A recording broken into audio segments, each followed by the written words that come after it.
की खबर रहीम यार खान से है, जिसके इलाके कोटला जाफर लाल में डाकुओं की फायरिंग से 2 कम उम्र भाई जाँ बहक हो गए। जाँ बहक होने वालों में 8 साल अहमद और 10 साल शाहजेब शामिल हैं। पुलिस के मुताबिक मुलजिमान शहरी से मोटरसाइकिल छीन कर फरार हुए।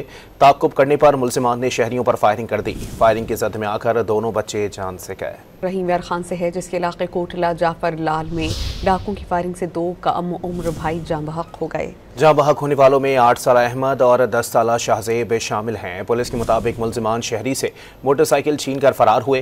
ताक़ुब करने पर मुलजिमान ने शहरियों पर फायरिंग कर दी। फायरिंग की जद में आकर दोनों बच्चे जान से गए।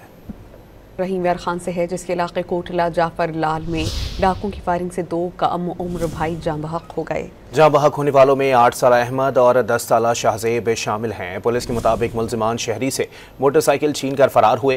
ताक़ुब करने पर मुलजिमान ने शहरियों पर फायरिंग कर दी। फायरिंग की जद में आकर दोनों बच्चे जान से गए।